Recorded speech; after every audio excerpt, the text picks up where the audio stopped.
what we all need to start to focus on right now is just like we had that career guidance counselor helping us and coaching us and to that next thing, we need to start taking time to figure out that action plan for that next thing.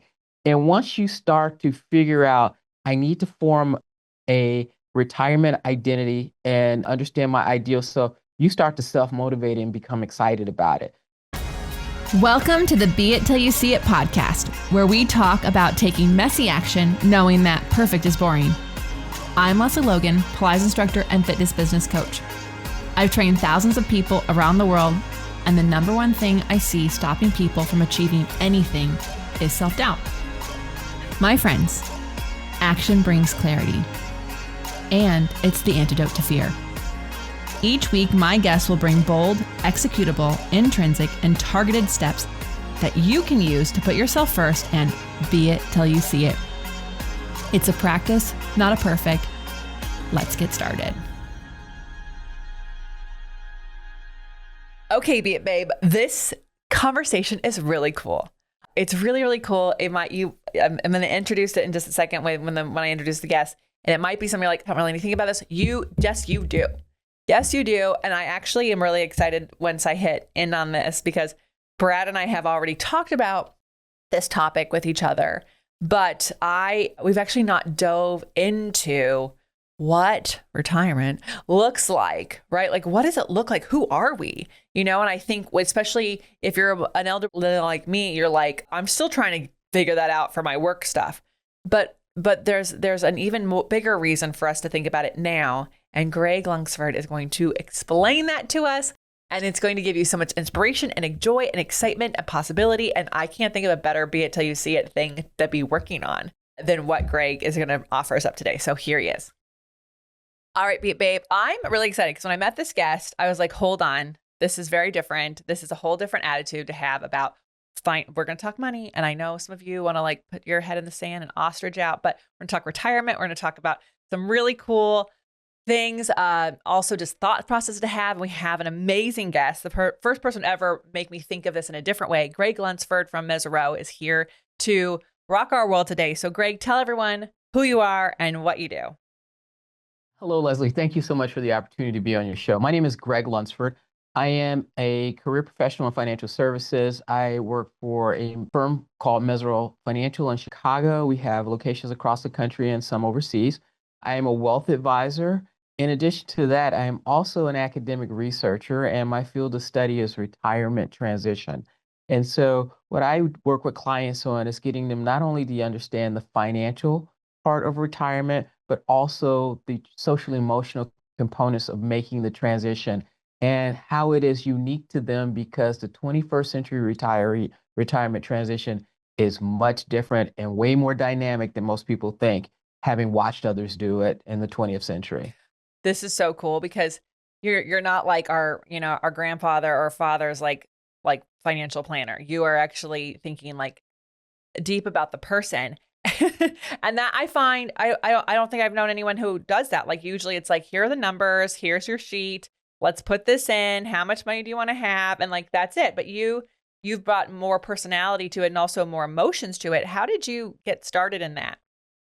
So I'll give you a little bit of a backstory. So as I mentioned, I've been in financial services for 33 years. And when the real estate bust occurred in 2008, I was working for another organization and we were having people come in, very successful people, and they were set for life. They were being offered an exit package from their employer. They were leaving a lot of C-suite roles or maybe the role below the C-suite.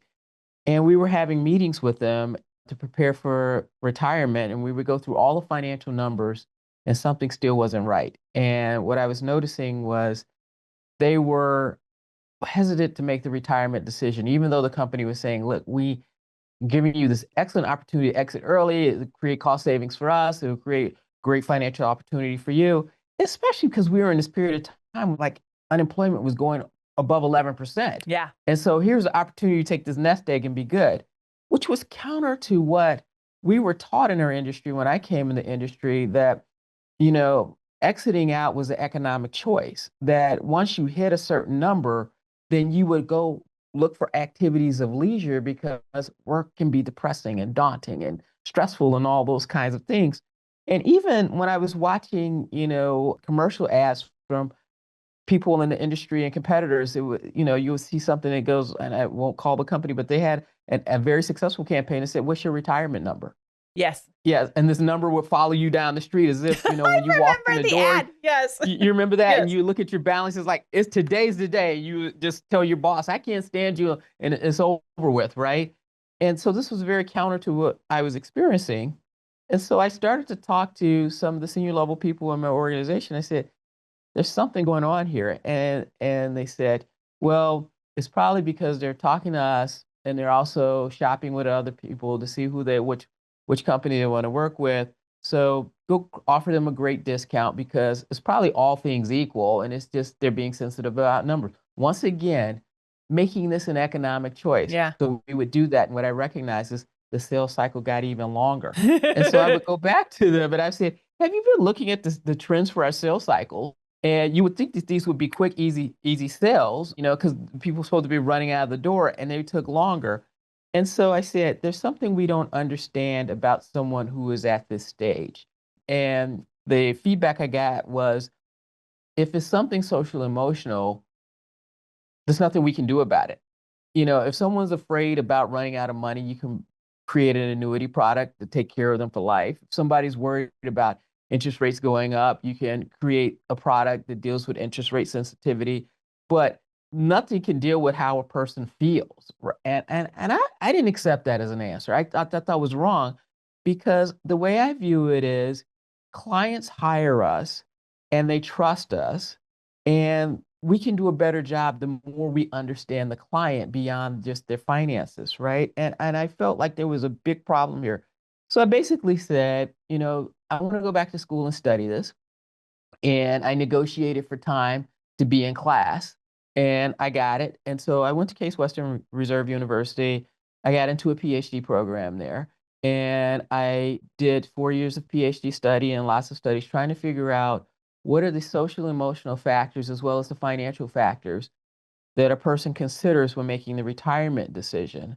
And there were just tons of things that I learned in that process that I use to help my clients. More happy to talk to you about that journey. Yeah, I'm excited to get in with that because it's really funny as you talk about this. I like think about like my family, right? My mom is 2 years from retirement and she's got two homes, in California that it honestly, I was trying to get her to sell a few years back because it would have been a great idea and like get a condo, be set for life. And we're like showing her the numbers. We're like, look at this. This is you can set yourself up to just be chill. And she is like not listening. And I think it's because of the emotional attachment to these properties versus like the Absolutely. numbers. And so I get that, right? Like I get my in-laws could have retired years ago. I don't think that they know what to do if they don't have work things. And I don't even know that they Right. love their work. I think they like what the work represents that they do during their day. So I do want to Correct. dive into this because in being it till you see it, like I'm hoping that every listener here gets to live to the age that they desire. Like, and we all are, as you mentioned, like the time that we're in, people are living a much longer time. Like retired at Right. 65 and dying at 90. That's a long time to, That's exactly right. to not have a job, right? So it would be really cool to chat with you because like being it till we see it means including what we want to be. How do we want to be when we're older and not doing the thing we're doing? How do we want to be in retirement? So let's Right. dive into that a little bit. Sure. So a couple things I want to cover off on. It was like, one, how did we get here? And I think you've already touched on that. The fact is we're living longer. And so if you are looking at a retirement maybe 50 years ago, when people really started to expire in their late 60s and their 70s, what occurred was you got to 65 and the system told you 65 is the number. Why? There's this arbitrary number was picked one day when they were trying to figure out Social Security. They said it was 65 is the number, right? And so you come out at that period of time and you only have just a few healthy years in front of you, or at least you anticipate you only have a few healthy years. So what came out was this concept of a bucket list. Yeah. So I am going to use these healthy years to travel, play all the golf I can and have all this leisure that I can before I am too physically unable to do this or mentally unable to do this. And so a couple things were wrong there as it relates to our retirement in the 21st century. One, we're living longer. So you're going to be physically and mentally able to do something for a long period of time. So if you don't sort of set goals for yourself and see what you can be in the future, you're going to get bored really, really quickly. And you're going to start to decline very quickly simply because you're absent of certain things, purpose and drive and goals and accomplishment. You know, it's more than just a couple rounds of golf that are going to make you happy. And so, what I think people don't understand is we are now living in a period of time where it used to be you went from your youth to middle age and to old age. And so, this transition from middle age to old age was about that 60 mark, right? And so people just basically said, I have no more control. The system is going to do what it does to me. I'm going to be booted out of my job. I'm going to be sent off to do leisure. I guess that means I play with my grandchildren or volunteer and I'll just follow suit. And what happened is a lot of people found themselves doing things that weren't rewarding to them. Now, we're in a new era because we live longer. And what is present now is what is called in academic terms the third age. Mm. So you now go from early age to middle age to this third age, which is this undefined period. And today's retirees are the first people to go on this. And then you go in the old age. And the third age is this 20-year life bonus where you get to define who and what you want to be and think about it. You're wiser than you ever been. For most people, you have more financial resources than you ever had. You don't have a commitment to other people, meaning you've raised your children, so you don't have to worry about them. Hopefully, you're in a position where you don't have to care for aging loved ones, right? So, this is a period of time where you can do anything and everything you always wanted to do. And people go, well, what didn't I have the opportunity to do whatever I wanted to do? Not quite, because remember, when we were growing up and those before us were growing up, we were kind of encouraged to do things that were socially acceptable, Yeah, I right? agree. It wasn't until recent decades where someone says, I'm going to start a computer company out of my garage. I'm going to drop out of college and do something that's undefined and pioneer.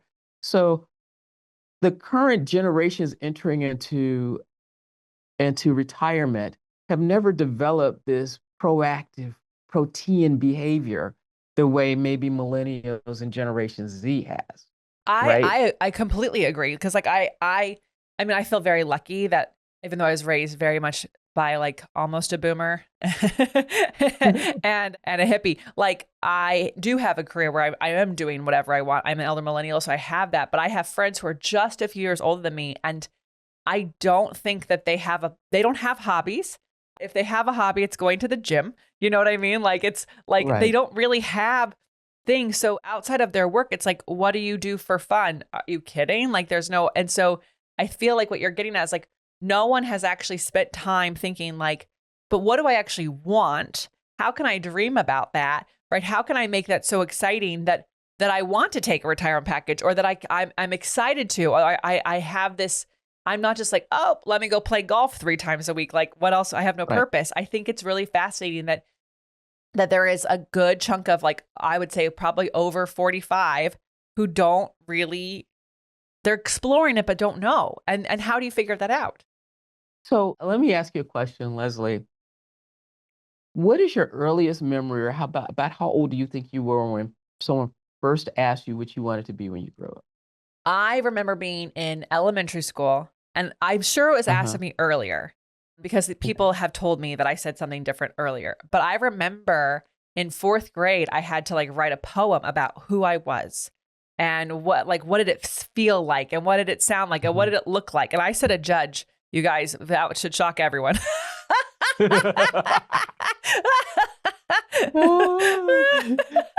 So my point is, so since age 10, someone has been helping you develop your work identity. So people were asking you at home or in your neighborhood or a church or wherever you socialize what you're going to be. Then you're going to go to middle school and you're at the high school and they're going to assign a counselor going to start telling you to think about college or trade school or whatever it is. Then you're going to get into career, and then whatever career you get in, maybe you're assigned a mentor that's helping you understand or think about how to advance in that career. And then you get to this point where maybe you're like late 40s or 50s. And does anybody help you figure out what your identity will be after work? No. As you're saying You're on this, your own. You're on your own. And the only thing that was different here is when they put you into that position where you were felt forced into retirement, right? And then there was also a safety net there in the form of a pension that doesn't exist the way it once did. And there were other government safety nets that may not exist the way they once did before. When they put you there, you just said, okay, I'll accept it because I'm only probably going to be around 5 years anyway. So let me work on this bucket list. But you never really thought about, and I think people don't really dig into thinking about what the value of work is beyond the financial resources it provides. So they get to the tail end of their career, and some people may not even think about it any mm, either. So career, because you've spent all this time having these conversations, you start developing this identity because your work, you become what your work is, right? mhm, And so a lot of people look at the economic resources it provides, but work also provides for us ways to get psychological success. Who doesn't like completing a task and getting recognition? And if you're in a good work environment, right?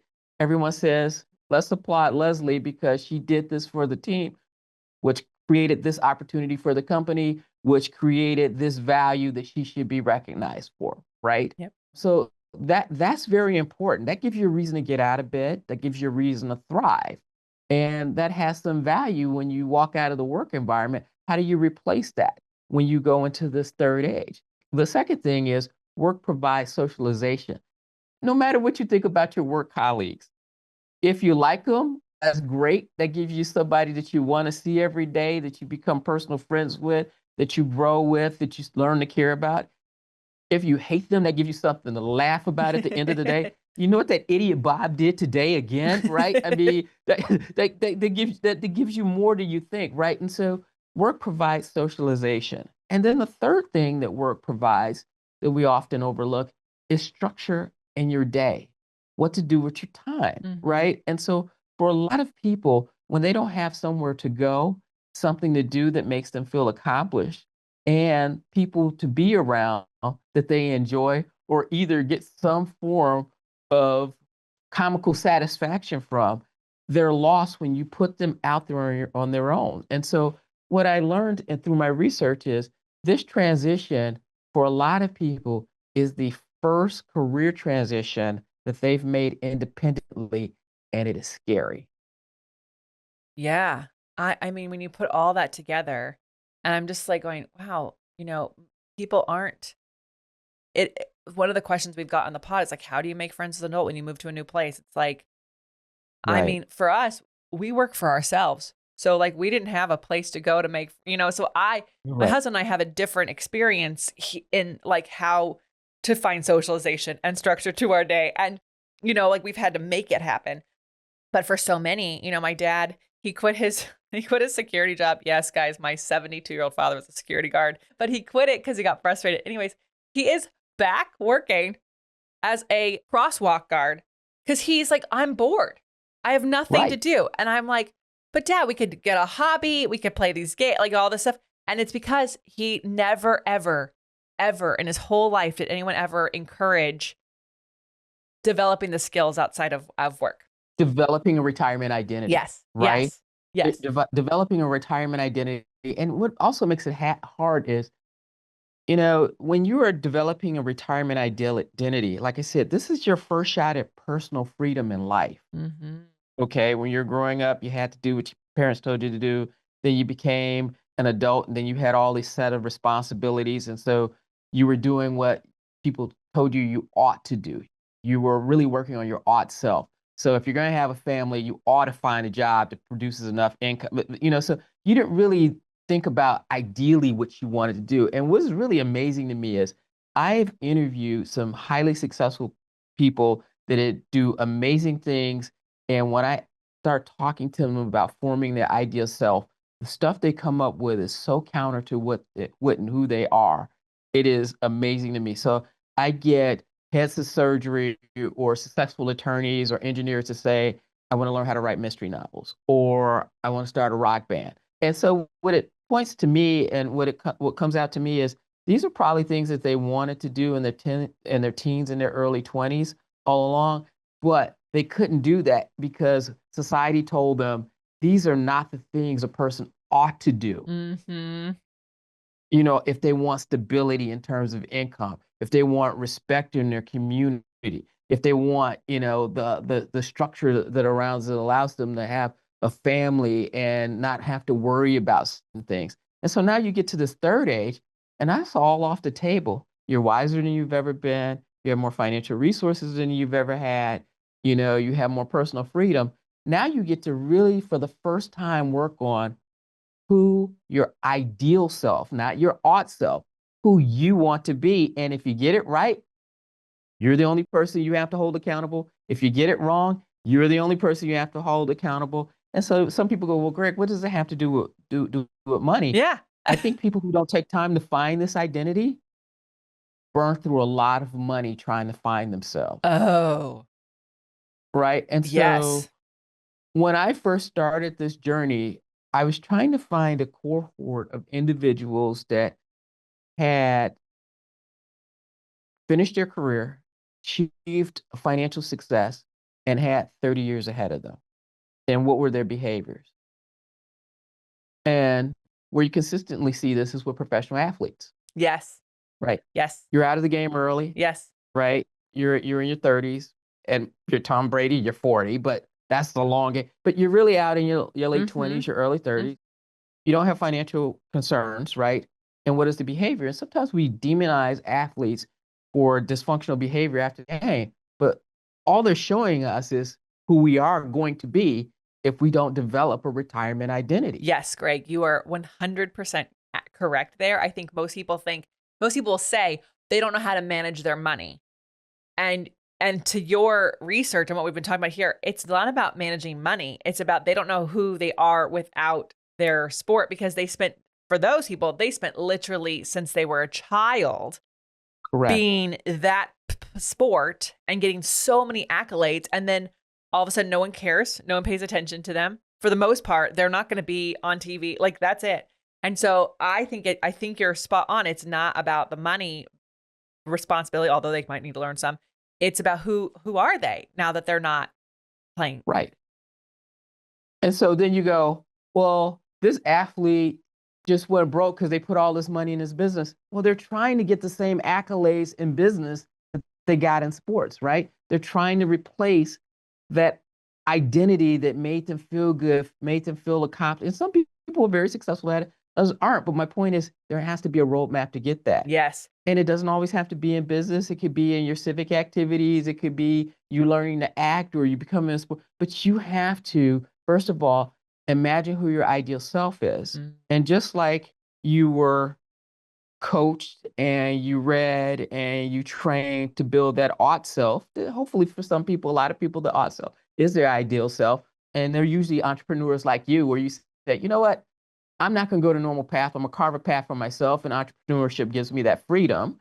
But for a lot of people, they have to figure out, now that I've satisfied all these obligations to other people and other things, who do I ideally want to be?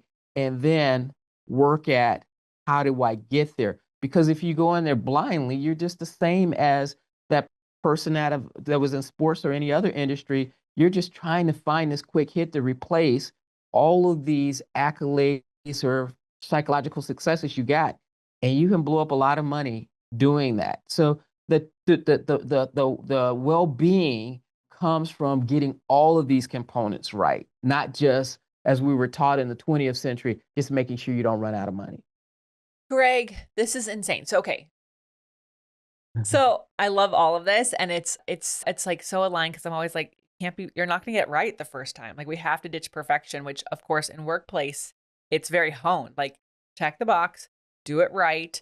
Do it right so you have to talk to the boss about how you did it wrong. Like get it right. Like so of course when you retire, if you haven't been working on these things, you're going to be hard on, you're going to take your ought self into your retirement. So I guess Right. like, okay, first of all, I don't think that most financial retirement planners do any of these questions. So when people come to you talk retirement, are you like are you like asking them what what they want their ideal self to be? Do they even know how to find it?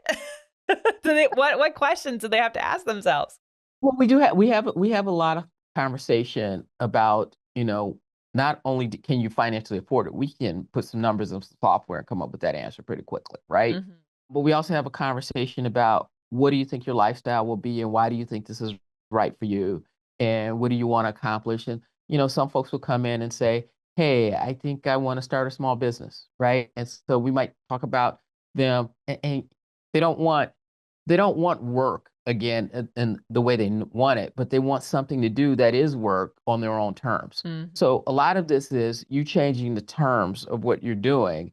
And because when we go, especially if we go to work for a corporation or some, that's usually a unilateral contract, right? The institution is telling you, I'll give you X amount of dollars if you do this. And you say, but what if I did a little different? No, you don't get a choice in that. This is what you got to do, right? And what we're recognizing is we do have some power in that. We do have some power. I've seen a lot of people be successful in going back to their places of work and negotiating consulting contracts. And they basically said, I don't want to do 9 to 5, but if you have a special project that you're bringing on, let's say you're bringing on new software, whatever, and this is going to be a 9 month project, or it's going to be something you need a few hours, out of the week, but I get the summers off. I'm your person for doing that, and that's how they're able to get from their odd self into their ideal self. Because the time that they're not there, they now start to figure out with their personal freedom what they really like to do. So I think of one person. Now he was very successful at this, but he also was confident enough talking to his employer because he was the head of HR. So he knew he was a little bit more comfortable. But basically, what he did was he got to this point and he was ready to make this transition out, but he didn't know what he wanted to do. So he went to and he said, "Look, I'm the head of HR. I got 70 people reporting to me. I'm willing to give all of my direct reports to my successor if you let me help you identify my successor and help me groom your successor." So his role became more of coach, manager, mentor in this last couple of years. And that was 3 days a week.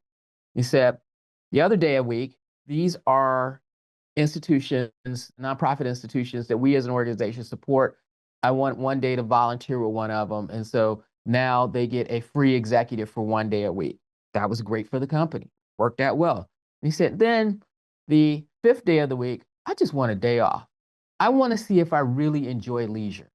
Everyone tells me I'm supposed to play all these rounds of golf and lay back and relax. But let me make sure that that's the right thing for me. So he has 3 days a week that he is engaging in what he traditionally knows in terms of what his identity is. He has one day a week to see if he wants to change his identity in his community through his volunteerism. And he has one day a week to figure out if I just want to exit altogether. And the answer is you can do one of the three of those. You can continue doing all of the three of those. What we have now is if you shape them correctly, is we have what are called boundaryless careers. And so this is where I think, we give millennials a bad rap. We give millennials a bad rap because we always say, well, they like to do a gig economy. They don't stay anywhere 30 years. But what they're really engaging in is today's boundaryless career where they define success for themselves versus going down the traditional path, which says you can only be successful by going up the pyramid. For them is, you know what? I can be equally financially successful.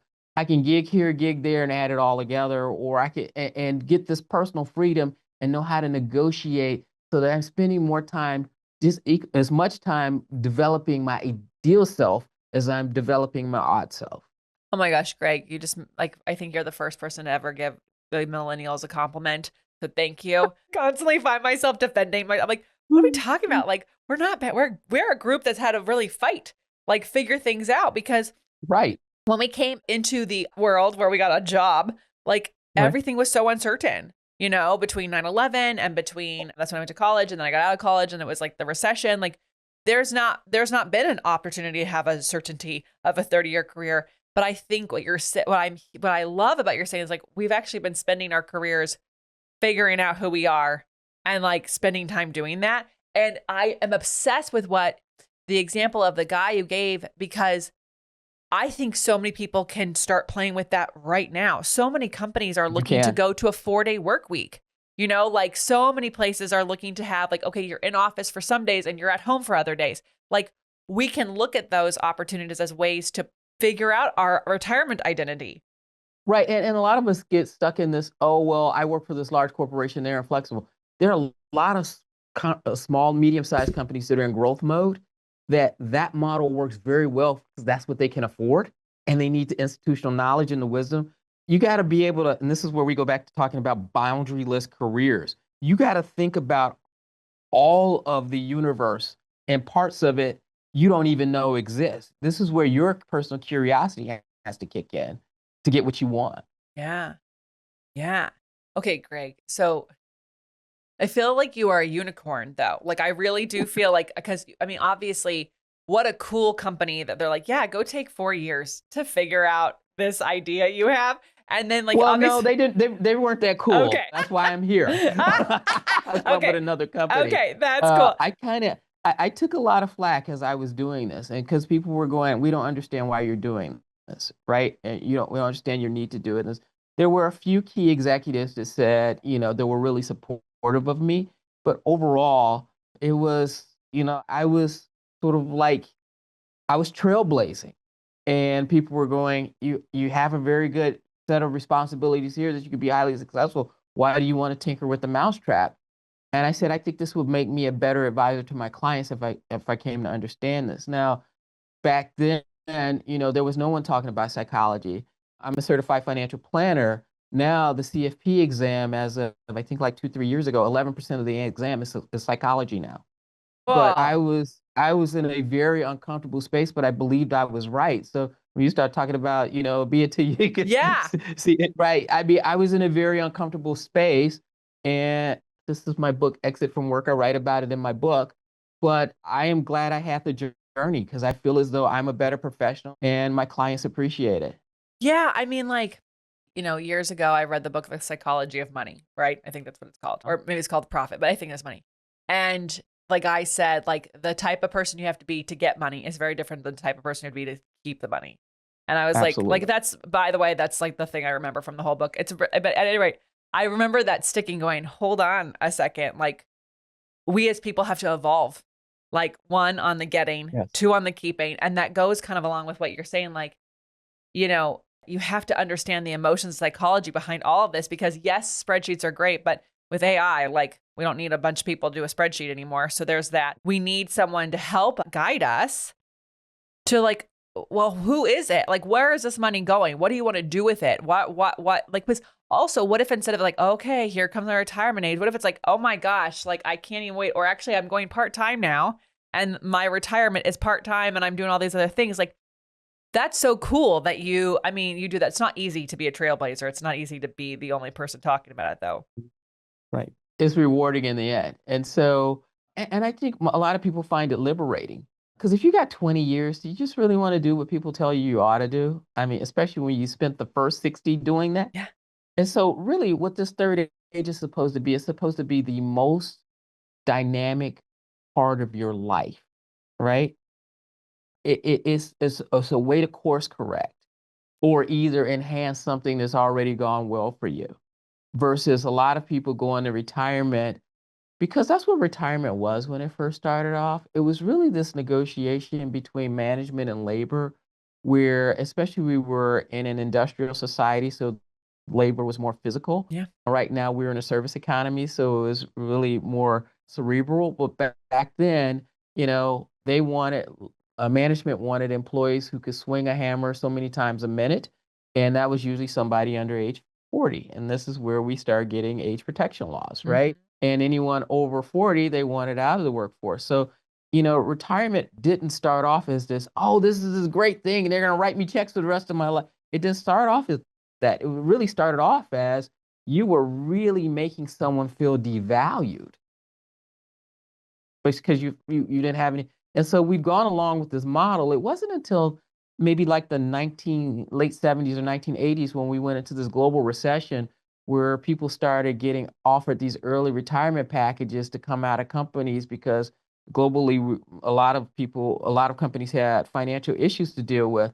And what they weren't expecting when they let this 55-year-old go is that life expectancy was starting to go up. Yeah. And so now this 55-year-old is now living to 80, and they got the best end of the deal. And what is happening financially right now is people are looking at their parents and grandparents who got that deal, and they're going, I can never afford to do what they Yeah. did, and not realizing that that was an anomaly. And so a lot of people socially, emotionally feel like they're failing, and they don't want to talk about retirement because they feel as though I'll never be able to do what the person did before me, Yeah. and therefore there must be something wrong with what I'm doing or with me.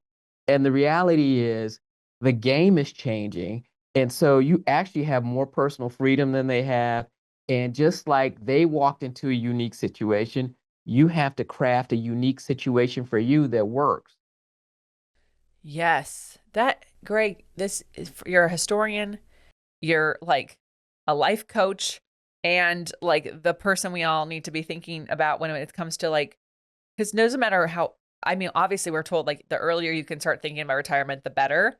But Mhm. people don't want to do that. Like I said at the beginning of this, they want to put their head in the sand, like, I can't be my grandparents. So I'm Right, just gonna keep doing what I ought to do.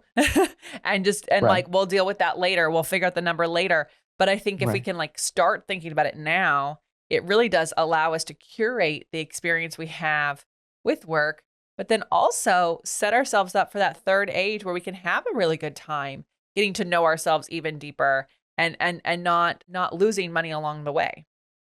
That's correct. Because in that third age, you may convert a hobby. So I have a friend who was in banking with me.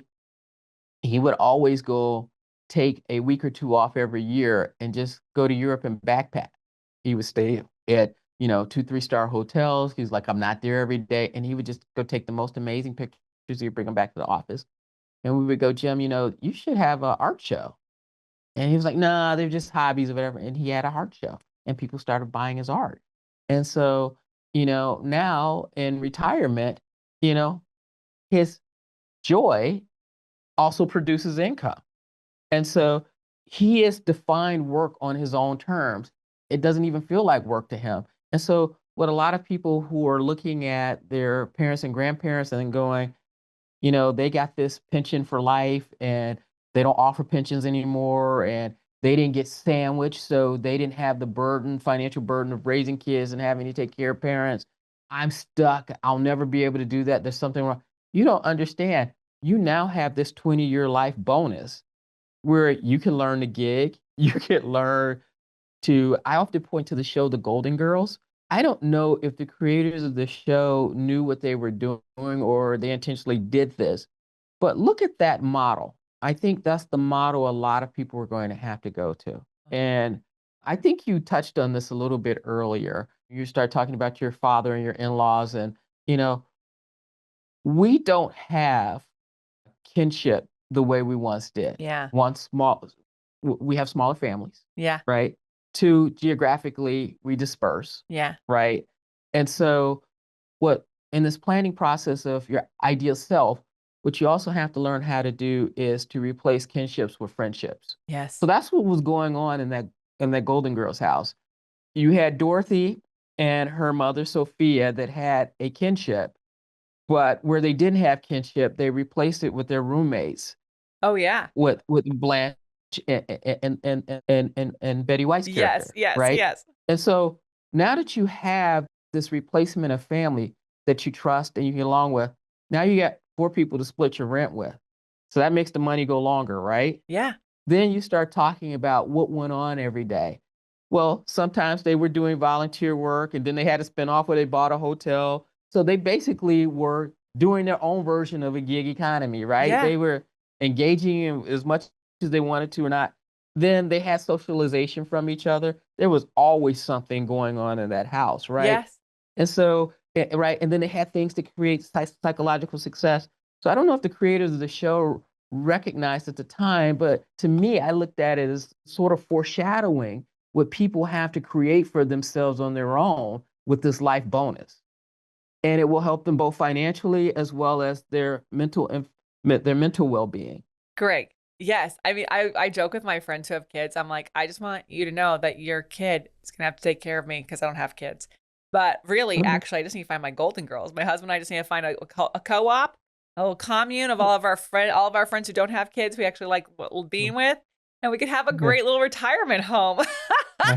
Maybe make it a B&B. This what I just am obsessed with, and why I got excited to have you on is, you know, oftentimes the Be It Till You See It podcast really talks about like what we can do right now, like for right now, what we can do Mhm. to be it till we see it tomorrow, or for the thing we want next year, or there might be some stuff. I have never thought of it as like, what can we be doing right now to be it till we see it for retirement in a way that we can choose, like we get the life is literally what we want.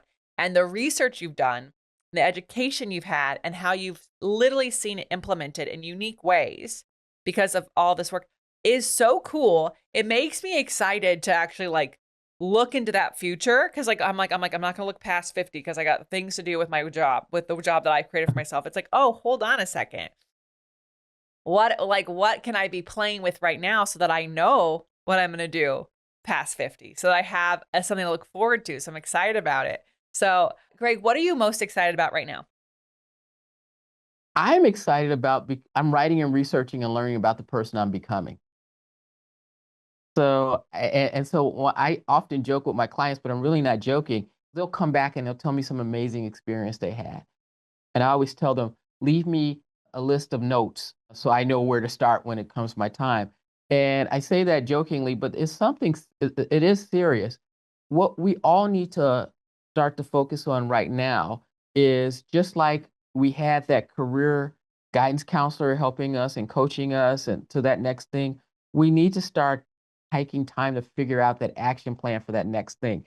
And once you start to figure out, I need to form a retirement identity and understand my ideal self, you start to self motivate and become excited about it. So, what I really enjoy about what I've done through my work, whether it be here as an advisor or through my research, is that I'm helping people understand that they have a lot to be encouraged by, Yeah. Yeah. right? Yeah. You're going to get 20 years to do whatever it is you want to do. And what I also want people to be understanding of, you don't have to leave the workforce. If you're doing something awesome already, just keep doing it. And if you want to modify that in some kind of way, figure out a plan or figure out your terms and how to negotiate those terms so you Yeah. can do that. Oh, I just each answer, I just get more excited for people. I'm excited for myself. Like I'm like, wow, this is so fun. We're gonna take a brief break and then find out where people can find you, follow you, work with you, and your Be It action items. Okay, Greg, where can they connect with you? You have a book, Exit from Work, but where can they Yeah. go to chat with you, work with you, like get more ideas about their retirement identity? Sure. So I can be reached at Mesirow.com. So our website, mesirow.com. On that, if you put in my name in our search engine, Gregg Lunceford, you'll come up with my team webpage. We'll have my bio, my contact information, also a list of all my publications. Also, if you're interested in my book, Exit from Work, this can be found on Amazon.com. And I'm always encouraged by people who take time to drop me a note, or we didn't even go into, I talked about the Golden Girl situation. We didn't even go into, there are academically based retirement communities now.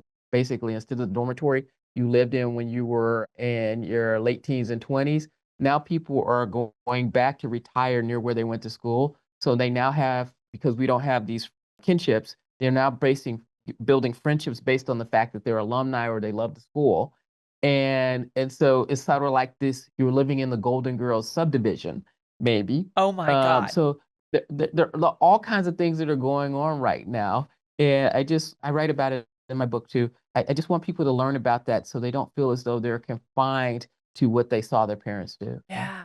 Yeah. Oh my gosh. Brad, when you listen to this, we'll choose your school because you went to music school. So we'll choose that one. He could probably teach all of the people I know that want to start a rock band. Yeah. Yeah. Yeah. Yeah. Yeah. Yeah. Him and his buddies. That could be their whole little, they would love it. Yeah. Okay. You've given us a lot, but I do want to dive into the bold, executable, intrinsic, or targeted steps people can take to be it till they see it. What do you have for us? Okay. So what you first have to do is you have to create a vision. And if you have a partner, it is very important that that be a shared vision. The last thing we want to do is get to the end of our career and then have conflict with our partner. And a lot of that happens because most couples do not talk about retirement. They don't even know if the other partner is saving for retirement. Like 40% of couples don't even talk about this, don't even do the calculation to get past them. So if you haven't even done the basics on that end, talking about this thing you aspire to be is very difficult because and so the last thing you want to do is you both jump in it and then you're stuck and you're unhappy. So create a vision. If you have a partner, make sure that's a shared vision, and then start talking about goals. Engage someone like myself who's a financial planning professional to help you see how you can align your financial wherewithal with those goals. And then think differently. Think about being your best self at this stage, not being someone who society just said it's time for you to leave, because that's not the case. You have more value to offer a lot of people than you think. Mm. I do. I love that. This is an episode I really hope my in-laws actually listen to. I'm actually just really excited for even our listeners who are like, they might be they might be like 15, 20 years away from retirement, Mhm. or even 10, but like we have a bunch of them. And I hope this helps them rethink that. Cause I think sometimes there's a Yeah. fear to, oh my God, and you just said it, like being the system has told them that they're done, but you're not done. And Right. so you've given like so much excitement around this topic and joy Thank and you. possibility. So Greg, thank you for being you. You all, how are you going to use these tips in your life? We want to know. Make sure you tell Gregg Lunceford your takeaways. I'm sure it will make his day. Share this with a friend who needs to hear it. That friend who's like so worried all the time, like absolutely needs this. And you know what to do. Until next time, be it till you see it. That's all I got for this episode of the Be It Till You See It podcast. One thing that would help both myself and future listeners is for you to rate the show and leave a review. And follow or subscribe for free wherever you listen to your podcast. Also, make sure to introduce yourself over at the Be It Pod on Instagram. I would love to know more about you. Share this episode with whoever you think needs to hear it. Help us and others be it till you see it. Have an awesome day. Be It Till You See It is a production of the Bloom Podcast Network. If you want to leave us a message or a question that we might read on another episode, you can text us at +1 310 905 5534 or send a DM on Instagram at BeItPod. It's written, filmed, and recorded by your host, Lesley Logan, and me, Brad Crowell. It is transcribed, produced, and edited by the Epic team at Diseño.co. Our theme music is by Ali at Apex Production Music, and our branding by designer and artist Gianfranco Cioffi. Special thanks to Melissa Solomon for creating our visuals. Also to Angelina Herrico for adding all of our content to our website. And finally, to Meredith Root for keeping us all on point and on time.